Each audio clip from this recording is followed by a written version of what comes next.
Dans la vidéo d'aujourd'hui, nous allons vous raconter l'incroyable histoire de la vie de Jésus, et à la fin, il y a une surprise pour vous, alors ne la manquez pas. Imaginez le décor, une nuit tranquille à Bethléem, où le silence semblait reposer à chaque coin de rue, et où l'obscurité enveloppait la ville comme une couverture qui ne laissait aucune place à l'inattendu. C'était une nuit ordinaire dans une petite ville, où la vie suivait son cours sans hâte, sans grands événements. Mais parfois, c'est lors des nuits les plus calmes que le destin se révèle de manière surprenante. C'est exactement là, dans une humble étable, que la promesse de siècles s'est accomplie. Jésus, le Messie annoncé par les prophètes, est né dans des circonstances que peu auraient pu imaginer. Marie, une jeune femme de foi profonde, et Joseph, un homme juste et travailleur, sont devenus les protagonistes d'une histoire qui changerait le monde. Loin du confort de leur maison, loin de tout ce qu'ils connaissaient, ils sont restés fermes dans leur foi. Combien de fois nous trouvons-nous dans des situations qui semblent sans issue, confrontés à des défis qui nous dépassent? La naissance de Jésus nous enseigne que, même au milieu des plus grandes adversités, quand tout semble perdu, la foi peut être notre plus grand allié, une force invisible qui nous guide vers l'inattendu.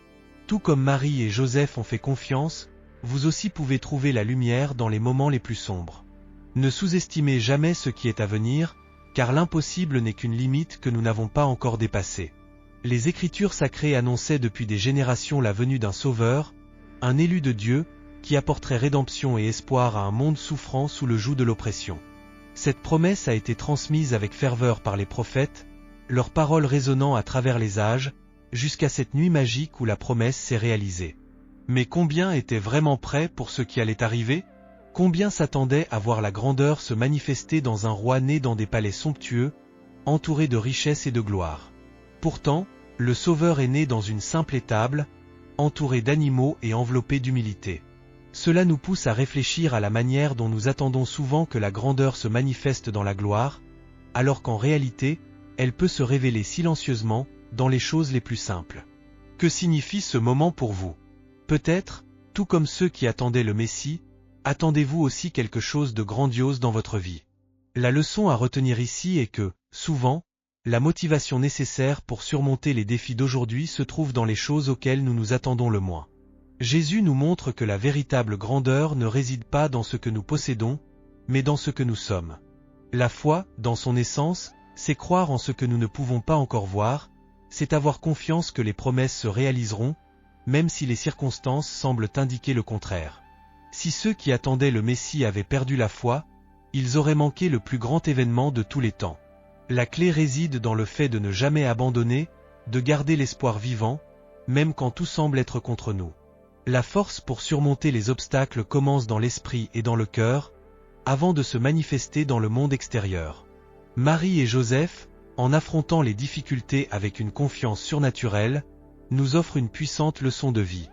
Ils ne savaient pas ce que l'avenir leur réservait, mais ils avaient confiance qu'ils accomplissaient un dessein plus grand. C'est une leçon que chacun d'entre nous peut apprendre. Lorsque la foi est accompagnée d'une motivation inébranlable, une force naît en nous, capable de surmonter n'importe quel obstacle. Et cette force ne vient pas de l'extérieur, mais de l'intérieur. Combien de fois nous trouvons-nous dans des situations où nous ne voyons pas d'issue? Mais c'est justement dans ces moments-là que nous devons nous rappeler de l'exemple de Marie et Joseph. Ils n'avaient pas toutes les réponses, mais ils possédaient quelque chose de plus précieux. Une confiance absolue en le dessein divin. De la même manière, face à nos propres défis, nous devons nous souvenir que les difficultés ne sont pas la fin, mais une partie du chemin. La sagesse se révèle souvent dans les moments de plus grand silence, dans les nuits sombres de notre âme, quand tout semble perdu. C'est comme une graine qui pousse lentement, presque imperceptiblement, jusqu'à ce qu'un jour elle éclot en quelque chose d'extraordinaire. La naissance de Jésus est une preuve vivante que surmonter les épreuves ne consiste pas à éviter les difficultés, mais à les affronter avec courage et foi. Lors de votre propre cheminement personnel, souvenez-vous que, tout comme pour Marie et Joseph, votre histoire peut également être marquée par des moments inattendus de grandeur. Peu importe à quel point le chemin est difficile, ne perdez jamais de vue votre but. Hérode le Grand régnait d'une main de fer et était connu autant pour ses constructions impressionnantes que pour sa soif de pouvoir. Il a bâti des palais grandioses, des forteresses, et a laissé son nom gravé dans l'histoire. Cependant, comme pour beaucoup de ceux qui occupent des positions de grande autorité, son pouvoir était accompagné d'un sentiment constant de vulnérabilité. Lorsque les mages de l'Orient sont arrivés à Jérusalem, annonçant qu'ils avaient vu l'étoile d'un roi nouveau-né, Hérode a senti le sol trembler sous ses pieds. La nouvelle de la naissance d'un nouveau roi à Bethléem fut pour lui un coup fatal. La peur a commencé à envahir son cœur, une peur si profonde qu'elle a obscurci sa raison. Après tout, pour un homme comme Hérode, habitué à contrôler chaque aspect de son royaume, l'idée même qu'un Messie puisse défier sa souveraineté était insupportable. La peur peut être un ennemi traître, capable de transformer le plus puissant des hommes en esclave de ses insécurités. Et c'est exactement ce qui s'est passé avec Hérode. Sa paranoïa est devenue si grande qu'il a décidé de prendre une mesure radicale et cruelle. Ordonner le massacre de tous les enfants de moins de 2 ans à Bethléem, dans l'espoir d'éliminer cette menace qui le tourmentait. Combien de fois nous laissons-nous dominer par la peur, prenant des décisions hâtives qui nous éloignent du chemin de la sagesse? Hérode, en prenant cette décision, a montré non seulement son manque de foi, mais aussi la fragilité de son pouvoir. La sagesse nous enseigne que la peur, si elle n'est pas maîtrisée, peut nous pousser à commettre les plus grandes erreurs de notre vie. Et c'est exactement ce qui s'est passé. Au lieu de chercher à comprendre ce qui se passait réellement, il a choisi la violence, comme si éliminer la menace pouvait restaurer sa paix intérieure. Mais détruire quelque chose ou quelqu'un que nous considérons comme une menace nous apporte-t-il vraiment la paix? La plupart du temps, ce que la peur fait, c'est nous aveugler aux opportunités d'apprentissage et de croissance qui se trouvent juste devant nous. Imaginez à quel point cela aurait été différent si Hérode avait réagi avec curiosité, avec sagesse. Peut-être qu'au lieu d'être marqué par la brutalité, il aurait été rappelé comme celui qui a accepté le changement et a permis à la sagesse divine de guider ses actions. La leçon ici est claire, la peur est un sentiment naturel, mais c'est notre réaction à celle-ci qui définit qui nous sommes. Lorsque la peur nous paralyse ou nous pousse à prendre des décisions précipitées, nous perdons l'occasion de grandir, d'évoluer. La véritable sagesse consiste à affronter la peur de front, avec foi et confiance que ce qui nous attend, même s'il est inconnu, peut être la clé de notre dépassement. Ne jamais abandonner, même lorsque la peur semble trop grande, est ce qui nous permet de découvrir notre véritable force. La peur d'Hérode est une représentation claire de ce qui se passe lorsque nous laissons nos insécurités prendre le dessus. Il régnait avec force, mais sa confiance n'était qu'une façade, car au fond de lui, il savait qu'il ne pouvait pas tout contrôler. C'est là une leçon précieuse pour chacun de nous. Souvent, nous croyons que nous avons le pouvoir de tout maîtriser dans nos vies, mais la réalité est que le contrôle est une illusion. La véritable sécurité ne vient pas de la maîtrise, mais de la foi, de la confiance en quelque chose de plus grand que nous-mêmes. Lorsque nous nous accrochons à l'idée de tout contrôler, nous finissons par nous emprisonner dans nos propres insécurités. En tentant d'éliminer une menace qu'il ne comprenait même pas, Hérode a montré à tous le danger d'agir sans foi ni sagesse. Il pensait qu'en éliminant la menace potentielle, il assurerait son règne. Mais au final, il n'a fait que démontrer sa faiblesse. Et combien de fois faisons-nous cela dans nos propres vies? Combien de fois, face à la peur, prenons-nous des mesures drastiques qui nous éloignent de ce qui est vraiment important? Marie et Joseph, en revanche, ont fait confiance. Ils ont été guidés par la foi et ont su protéger Jésus en fuyant en Égypte.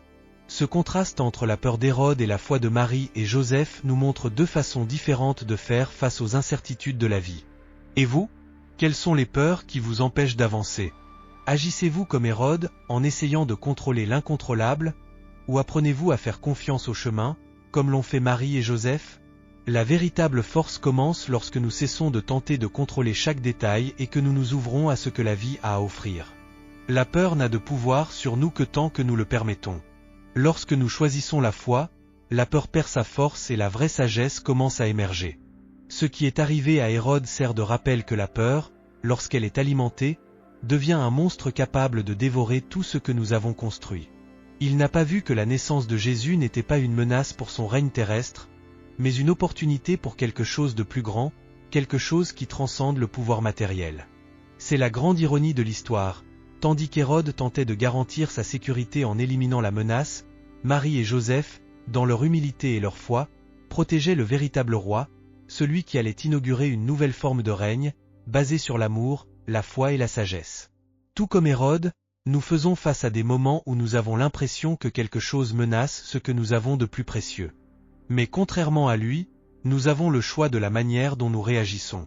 Nous pouvons suivre la voie de la peur, en prenant des décisions qui nous éloignent de notre véritable objectif, ou bien nous pouvons choisir la foi, en croyant que l'inconnu peut nous apporter de grandes bénédictions.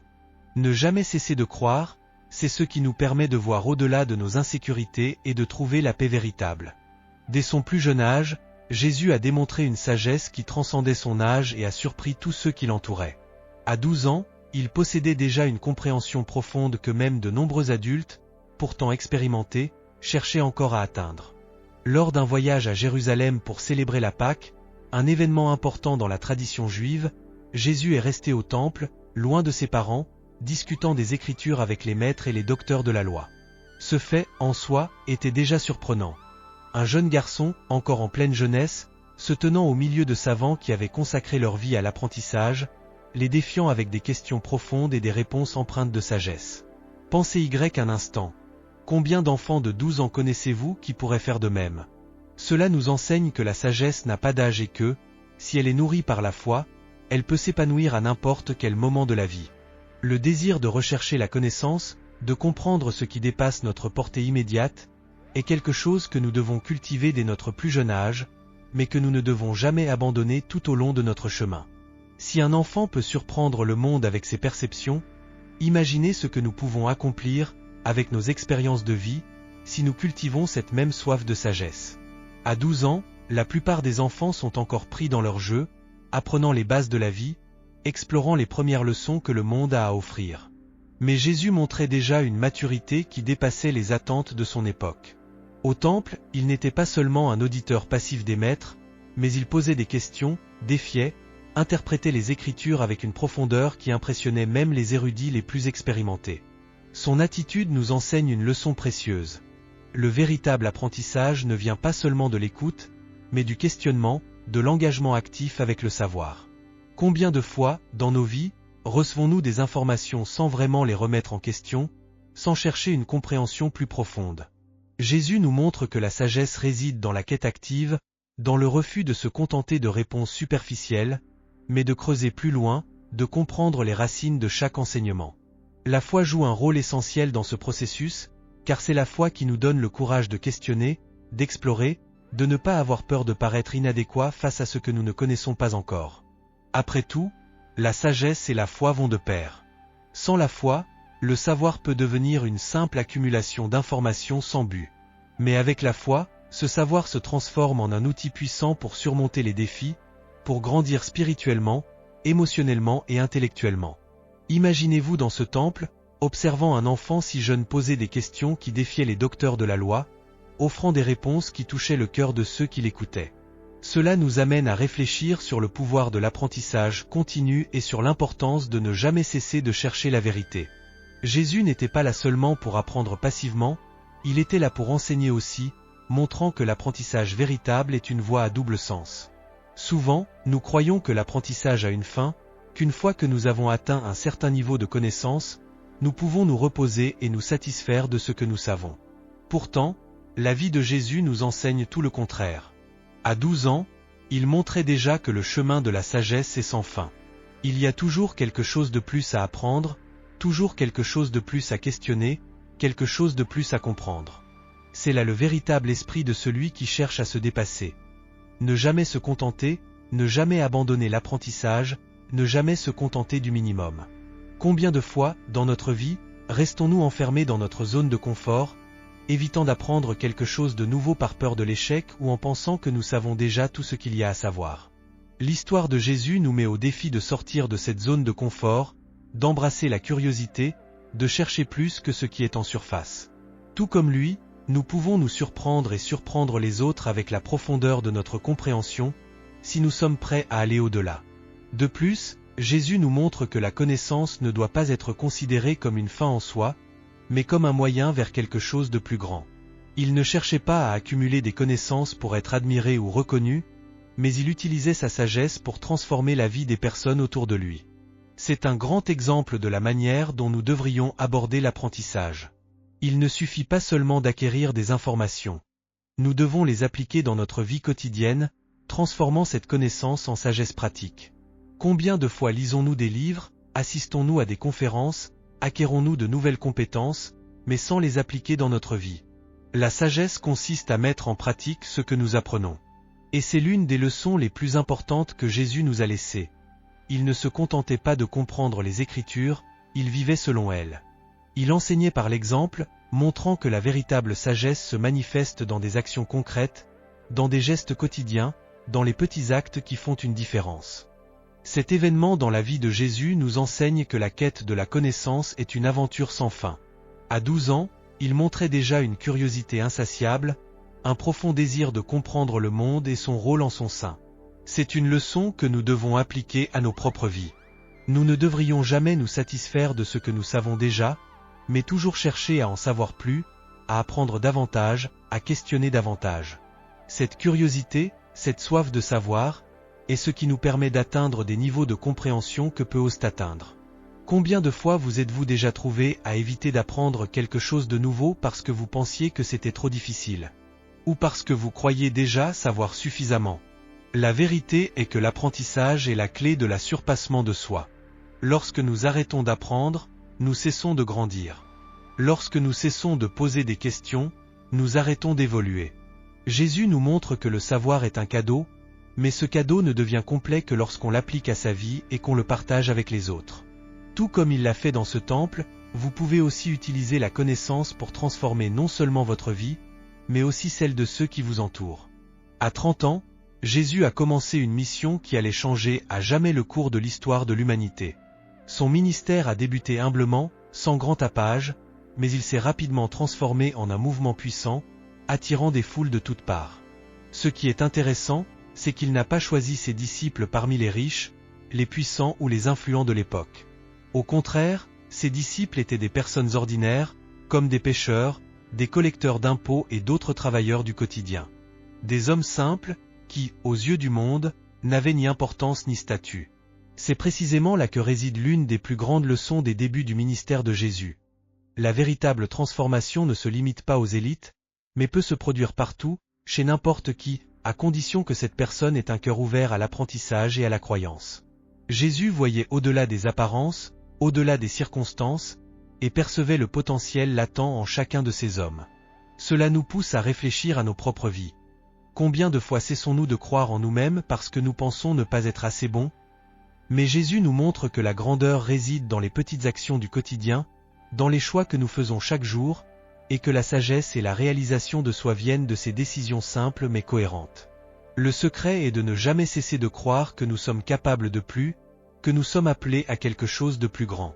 Jésus savait que son ministère ne serait pas facile, mais il a continué avec une foi inébranlable et une détermination que les circonstances ne pouvaient ébranler.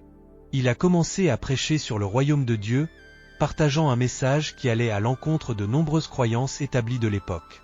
Son discours ne s'adressait pas seulement aux riches ou aux plus religieux, mais à tous, sans exception. Il parlait aux pauvres, aux marginalisés, aux pécheurs, à ceux que la société rejetait souvent. Et son message était clair, tous sont les bienvenus dans le royaume de Dieu. La sagesse des paroles de Jésus touchait les cœurs d'une manière que personne d'autre ne pouvait. Il ne compliquait pas, n'utilisait pas de termes difficiles ni de discours complexes, mais parlait avec une simplicité qui atteignait même les cœurs les plus endurcis. Cela nous enseigne que la véritable sagesse ne réside pas dans des discours élaborés, mais dans la capacité de simplifier et de toucher les cœurs. Combien de fois pensons-nous que, pour être sages, nous devons utiliser des mots difficiles ou des philosophies compliquées? Mais Jésus nous montre que la sagesse réside dans l'accessibilité du profond. Il nous rappelle que la foi, la motivation et la résilience sont des chemins que chacun peut suivre, peu importe son origine, sa condition sociale ou ses expériences de vie. Le début du ministère de Jésus a également été marqué par un choix fondamental, la sélection de ses disciples. Il ne cherchait pas la perfection, mais la volonté. Il savait que ces hommes qu'il choisissait, bien qu'imparfaits, portaient en eux un potentiel immense. Pierre, par exemple, était un simple pécheur, impétueux et plein de défauts, mais Jésus voyait en lui une capacité de leadership. Matthieu, un collecteur d'impôts, méprisé par la société, fut choisi pour être l'un de ceux qui porteraient le message du salut au monde. Cela nous enseigne quelque chose de précieux. Dieu ne cherche pas les parfaits, mais ceux qui sont prêts. Combien de fois, dans nos vies, nous sentons-nous inadéquats, pensant que nous ne sommes pas à la hauteur de ce que la vie exige de nous. Jésus nous montre qu'il ne s'agit pas d'être parfait ou d'avoir toutes les réponses, mais d'être ouvert à l'apprentissage, à la croissance et à la transformation. Chacun de nous porte en lui un immense potentiel, mais il faut y croire. Tout comme Jésus a vu du potentiel en Pierre, en Matthieu et dans les autres disciples, il voit également du potentiel en chacun de nous. Il nous invite à ne pas abandonner, à continuer de croire, même lorsque tout semble difficile. Jésus a commencé son ministère avec des rencontres simples, mais pleines de sens. Il se mêlait aux gens ordinaires, marchait parmi eux, écoutait leurs souffrances et répondait à leurs questions. Ses actions parlaient aussi fort que ses paroles. Il ne s'est pas éloigné de la réalité des gens, n'a pas érigé de barrière entre lui et ses disciples, mais est devenu l'un des leurs, montrant que le véritable leadership vient du service. Le début de son ministère était marqué par ce profond sens de l'humanité, cette proximité avec ceux qui l'entouraient. C'est une autre grande leçon que nous pouvons appliquer dans nos vies. Souvent, nous croyons que, pour faire une différence, nous devons occuper une position de pouvoir, éloignée des réalités quotidiennes. Mais Jésus nous montre que la véritable transformation commence lorsque nous nous rapprochons des gens, lorsque nous sommes capables d'écouter, de comprendre leurs besoins et de marcher à leur côté. La sagesse ne réside pas dans l'isolement, mais dans la connexion, dans la construction de relations qui peuvent transformer. À mesure que son ministère s'étendait, les foules qui le suivaient ne cessaient de croître. Des gens venaient de partout pour entendre ses paroles, pour voir ses miracles et pour trouver une nouvelle espérance. Mais malgré cette popularité croissante, Jésus n'a jamais perdu de vue sa mission. Il savait que sa route ne serait pas facile et qu'il ferait face à des oppositions. Les autorités religieuses et politiques de l'époque commençaient à le voir comme une menace, et ses enseignements défiaient souvent le statu quo. Pourtant, il est resté ferme, déterminé à accomplir le but pour lequel il était venu. Cette détermination est un exemple de la manière dont nous devons affronter nos propres défis. Lorsque nous sommes sur la bonne voie, nous faisons face à des oppositions, à des doutes et à des difficultés, mais c'est la foi qui nous permet de rester forts. Tout comme Jésus, nous devons continuer de croire, même lorsque le monde semble se dresser contre nous. La résilience ne signifie pas l'absence de difficultés, mais la capacité à avancer malgré elles. Le début du ministère de Jésus nous enseigne aussi l'importance de construire une base solide. Il savait que son message devait être transmis aux générations futures, et c'est pourquoi il a consacré du temps à enseigner ses disciples, à les préparer pour ce qui allait arriver. Il savait que le temps qu'il passerait avec eux serait limité, mais il a utilisé chaque moment pour les instruire et les fortifier. Cela nous enseigne une leçon précieuse. Construire une base solide est essentiel pour toute réussite. Nous ne pouvons pas compter uniquement sur des moments d'inspiration ou des événements marquants. Nous devons investir dans l'apprentissage continu, dans la construction d'un caractère fort, dans la formation de relations solides. La sagesse de Jésus nous montre que la préparation est tout aussi importante que l'exécution. Il a investi du temps dans ses disciples, et cette base a été essentielle pour la continuité de son message. Le ministère de Jésus a commencé par des actions simples, mais profondément marquantes. Il n'avait pas besoin de grands moyens ou de structures complexes. Ce qu'il possédait, c'était un message puissant, et cela suffisait. Et c'est une grande leçon pour nous. Parfois, nous attendons que les conditions soient parfaites pour commencer quelque chose, alors qu'en réalité, ce dont nous avons besoin, c'est simplement de faire le premier pas. Jésus nous montre que la véritable transformation commence par de petites actions, mais que ces actions, lorsqu'elles sont guidées par la foi et la sagesse, ont le pouvoir de changer le monde. Jésus ne parlait pas seulement de foi, d'amour et de pardon, il démontrait ses enseignements par des actions puissantes qui défiaient la compréhension humaine. Ces miracles étaient une manifestation claire que la foi, lorsqu'elle est unie à la puissance de Dieu, peut surmonter toute limitation. Les récits des miracles de Jésus sont nombreux et variés, mais ils véhiculent tous un message essentiel. L'impossible peut devenir possible lorsque la foi et la détermination sont présentes. Il a guéri des malades, redonné la vue aux aveugles, fait marcher des paralysés, multiplié des pains et des poissons pour nourrir des foules affamées, transformé de l'eau en vin lors d'une fête de mariage, et même ressuscité les morts. Chacun de ces miracles n'était pas seulement une démonstration de pouvoir, mais une leçon vivante de foi et de dépassement. À travers ces actions, Jésus a montré que, même dans les situations les plus désespérées, l'espoir peut être restauré et l'impossible peut se produire. Cela nous amène à réfléchir sur notre propre vie. Combien de fois faisons-nous face à des défis qui semblent insurmontables? Combien de fois nous sentons-nous trop faibles pour continuer? Les miracles de Jésus nous rappellent que nous ne devons jamais abandonner, même lorsque tout semble être contre nous. Un des moments les plus impressionnants a été lorsque Jésus a rendu la vue à un homme aveugle de naissance. Imaginez vivre toute une vie sans voir la lumière du soleil, sans connaître les couleurs, sans voir le visage de vos proches. La douleur et la limitation d'une telle condition sont difficiles à concevoir. Puis, avec un simple toucher, Jésus a restauré ce qui semblait perdu à jamais. Ce miracle n'était pas seulement une guérison physique, mais aussi une métaphore du réveil spirituel.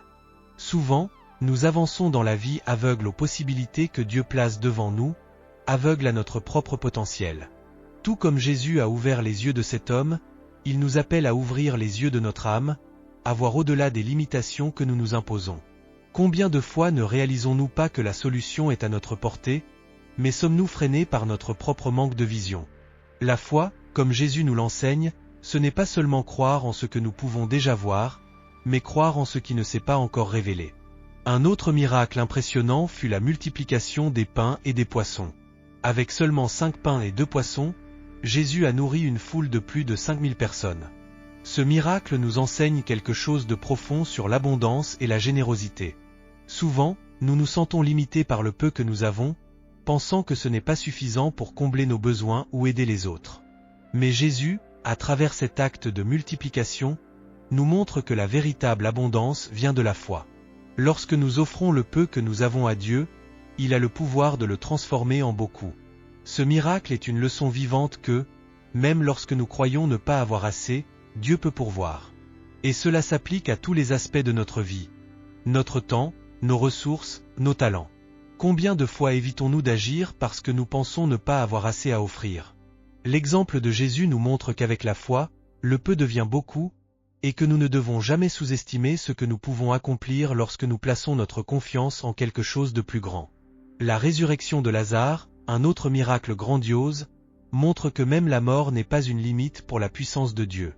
Lazare était mort depuis 4 jours lorsque Jésus arriva à son tombeau. Humainement, il n'y avait plus d'espoir. Le corps de Lazare se décomposait, et sa mort semblait définitive. Mais Jésus, avec autorité, a appelé Lazare hors de la tombe, le ramenant à la vie. Ce miracle témoigne puissamment que, même lorsque tout semble terminé, Dieu peut renverser la situation. Et cela nous invite à réfléchir. Combien de fois abandonnons-nous nos rêves, nos objectifs, pensant qu'il est trop tard? Combien de fois enterrons-nous nos espoirs, croyant qu'il n'y a plus rien à faire? La résurrection de Lazare nous enseigne que l'assurpassement est possible même dans les circonstances les plus extrêmes, et qu'il n'est jamais trop tard pour que Dieu agisse dans notre vie. Ce qui semble perdu peut être restauré, ce qui semble mort peut être ressuscité. La clé est de ne pas abandonner la foi, même lorsque les circonstances semblent sans espoir. Jésus a également accompli des miracles plus personnels, comme aux noces de Cana, lorsqu'il a transformé de l'eau en vin. Ce mariage aurait pu se terminer dans l'embarras et la honte pour les hôtes, car le vin était épuisé. Mais Jésus, dans un geste qui semble simple à première vue, a transformé l'eau en vin, et pas n'importe quel vin, mais un vin de qualité supérieure. Ce miracle nous enseigne que Dieu se soucie des détails de notre vie. Il ne s'agit pas seulement des grands miracles, mais aussi des petites interventions, des solutions aux problèmes quotidiens qui peuvent nous causer de l'angoisse. Parfois, nous demandons à Dieu seulement pour de grandes choses, mais nous oublions qu'il est également présent dans les détails, dans les petites choses qui font une différence dans notre quotidien. Tout comme il a transformé de l'eau en vin, il peut transformer nos préoccupations quotidiennes en bénédictions, si nous lui confions nos besoins. Un autre miracle marquant est celui où Jésus a marché sur l'eau. Imaginez la scène, les disciples étaient en pleine mer, au milieu d'une tempête, terrifiés par le vent et les vagues. Soudain, ils voient Jésus marcher calmement vers eux sur les eaux agitées. Pierre, rempli de foi, demande à aller à la rencontre de Jésus, mais, en sentant le vent fort, il doute et commence à sombrer. Jésus tend la main et le sauve, lui reprochant son manque de foi. Ce miracle nous enseigne l'importance de garder notre concentration et notre confiance, même au milieu des tempêtes de la vie. Souvent, comme Pierre, nous commençons avec foi et confiance, mais lorsque les difficultés surgissent, nous nous laissons abattre par les circonstances et commençons à sombrer. Le message est clair, Tant que nous gardons les yeux fixés sur Jésus et une foi inébranlable, nous pouvons surmonter n'importe quelle tempête. Mais si nous laissons la peur nous dominer, nous commençons à sombrer dans nos propres doutes. Le dépassement de soi réside dans le maintien de la foi, même lorsque les vents sont contraires. Chaque miracle de Jésus contient une leçon unique de foi, de motivation et de surpassement. Il nous enseigne qu'il n'y a pas de limite lorsque nous plaçons notre confiance en Dieu. Même dans les situations les plus difficiles, il nous montre que l'impossible peut se produire. Et il ne s'agit pas seulement de miracles grandioses. Jésus nous enseigne que Dieu est présent dans tous les aspects de notre vie, grands et petits, et qu'il y a toujours de l'espoir, même lorsque tout semble perdu. Le surpassement réside dans une foi inébranlable, dans la confiance que, avec Dieu, rien n'est impossible. Vous avez remarqué combien de leçons puissantes se trouvent dans l'histoire de Jésus? Maintenant, la question est, comment allez-vous les appliquer dans votre vie? Le véritable dépassement de soi réside dans le fait de ne jamais abandonner, même face aux plus grands défis. Ou avez-vous besoin de plus de foi, de courage ou de pardon? Ce que vous déciderez de faire à partir de maintenant peut tout transformer. Et avant de partir, abonnez-vous à la chaîne et activez les notifications pour continuer à apprendre et à grandir. Allons ensemble dans ce voyage.